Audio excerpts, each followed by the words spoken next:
Stručni tim Galenike fitofarmacije i ove godine će poljoprivrednike savjetima o zaštiti bilja voditi kroz predstojeću proizvodnu sezonu.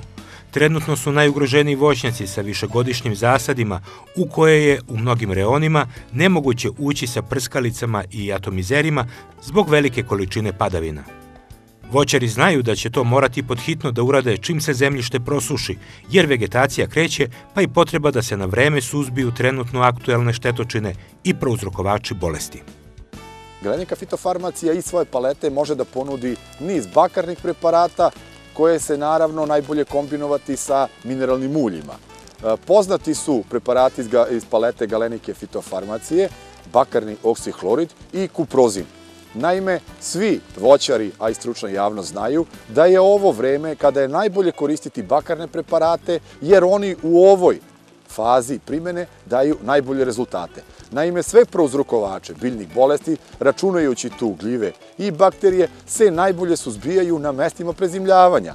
A što se tiče koštičavih voćnih vrsta, jabučastog voća, to su znači mesta kao što su grane, grančice i stablo. Primjena bakarnih preparata u ovakvim fenofazama pred kretanje vegetacije daje izvanredne rezultate. Naime, smanjuje infekcioni potencijal za narednu sezonu i samim tim olakšava mere borbe tokom sezone. Kao što sam rekao, Galenika fitofarmacija nudi bakarne preparate i mineralno ulje Galmin, a takođe od prošle godine i jedan specifični preparat, što bi rekli mlađi korisnici, 2 u 1, preparat plavo ulje. Naime, Galenika fitofarmacija je u OD formulaciji, praktično uljanoj disperziji, pomešala, sastavila bakar, oksihlorid i mineralno ulje. Na taj način postignuta sinergija, znači zajedničko delovanje jona bakra i mineralnog ulja. I na taj način dobijena zaista visoka efikasnost na pomenute patogene. Bakarne preparate je najbolje primenjivati neposredno pred kretanje vegetacije, znači u fenofazi bubrenja pupoljaka. Količina primene plavog ulja je 2 do 3%, čime se postiže zaista adekvatno delovanje na prezimljavajuće forme prouzrokovača biljnih bolesti, ali naravno i prezimljavajuće oblike štetnih insekata. Posebno se ove godine to odnosi na veliki broj položenih jaja štetnih grinja, koje su prošle godine posebno u zasadima jabuka, ali svakako i zasadima breskve, napravili ogromne štete. I ukoliko ne primenimo adekvatne mere suzbijanja, a one počinju znači sada pre piljenje štetnih oblika, možemo se naći u vrlo neprijatnoj situaciji tokom sezone da zbog velike brojnosti ne možemo adekvatno da zaštitimo svoje zasade.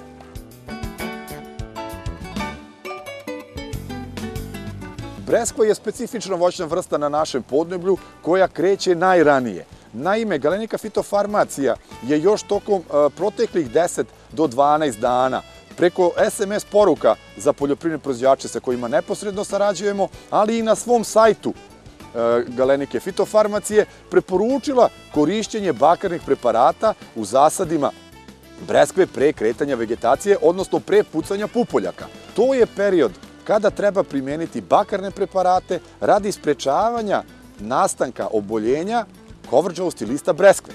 Naime, znamo da je korišćenje bakarnih preparata u toku sezone, odnosno po kretanju vegetacije na kočovom voću kontraindikovano, odnosno da možemo da izazovemo fitotoksije. Zbog toga sva njegova dobra svojstva u zaštiti kočovog voća, posebno breskve, trebamo koristiti pre kretanja vegetacije.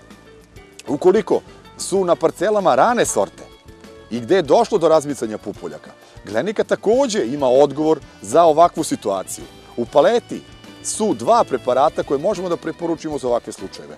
To su Dacoflo i Diziram. Naime, što se tiče suzbijanja ove biljne bolesti, koja svake godine iznenadi poljoprivredne proizvođače, što zbog njihove nespremnosti, ali naravno i zbog vremena, koje skoro svake godine bude nepovoljno, moramo preventivno koristiti preparate. Naime, jedno prskanje bakarnim preparatima i jedno prskanje nakon toga Dacoflom ili Diziramom može u potpunosti da zaštiti breskvu od ovog patogena. Količine primene, što se tiče Dacofloa, su 2 litra po hektaru, a što se tiče Dizirama 3 do 4 kg po hektaru.